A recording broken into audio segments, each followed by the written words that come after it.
बिस्मिल्लाहिर्रहमानिर्रहीम।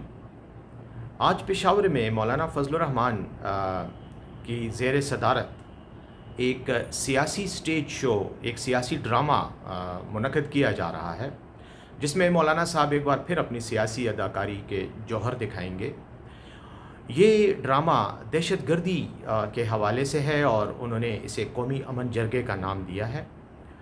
मौलाना साहब की अदाकारी से तो पूरी कौम वाकिफ़ है और मैं ये समझता हूँ कि उस पर तो उनको ऑस्कर अवार्ड भी मिलना चाहिए, वो हकदार हैं, क्योंकि सारी उम्र उन्होंने पाकिस्तानी कौम को धोखा देते हुए इस्लाम और लाशों की बुनियाद पर अपनी सियासी दुकान चमकाई है। अजीब सी बात है कि जिस दिन बाजौड़ में धमाका हुआ और उन्हीं की पार्टी के 63 से ज़्यादा कारकुनान शहीद हुए, उस दिन वो अपनी कुर्सी बचाने के लिए या नई हुकूमत में कुर्सी हासिल करने के लिए दुबई चले गए, अपने बेटे को भी साथ ले गए। लेकिन कल बाजौड़ गए और वहाँ पर मगरमच्छ के आंसू भी बहाए, बहुत अच्छी अदाकारी की, माशाअल्लाह। अल्लाह उन्हें इस अदाकारी की मज़ीद तौफ़ीक अता फ़रमाए। हमेशा से इन्होंने मदरसे के बच्चों को, मासूम बच्चों को सियासत के लिए इस्तेमाल किया, इस्लाम के नाम को इस्तेमाल किया। अब इनको एक और जवाज़ मिला है और वो है कि दहशतगर्दी के नाम पर मौलाना साहब अब दुकान चमका रहे हैं।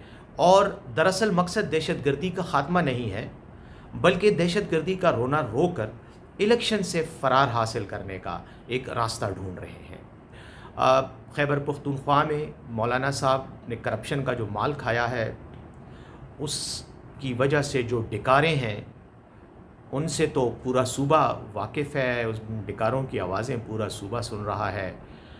मैं तो मौलाना साहब से यही कहूँगा कि वो अल्लाह का खौफ करें, उस अल्लाह का जिसका नाम लेकर वो सियासत करते हैं, उस अल्लाह का कि जिसके पाक दीन इस्लाम के वो आलिम बनकर सियासत की दुकान चमकाते रहे हैं, उस अल्लाह का खौफ करें और ये एहसास करें कि उनसे इस दुनिया में उनके करतूतों का हिसाब लिया जाएगा, सवाल जवाब होगा।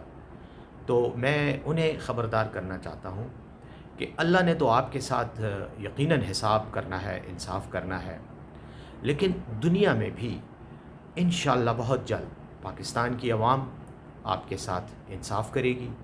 आपको और आपके समधी साहब को और आपके आधे से ज़्यादा ख़ानदान के अफराद को, जो इस वक्त हुकूमत में मज़े लूट रहे हैं, हुकूमत के हलवे खा रहे हैं, प्रॉपर्टियाँ बना रहे हैं, पोस्टिंग ट्रांसफ़र्स में पैसे बना रहे हैं, इंशाअल्लाह आवाम का हाथ होगा, आप लोगों के गरेबान होंगे और ये जो सियासी अदाकारी की दुकान है, ये बहुत जल्द इंशाअल्लाह अवामी क़ुव्वत के नतीजे में बंद हो जाएगी।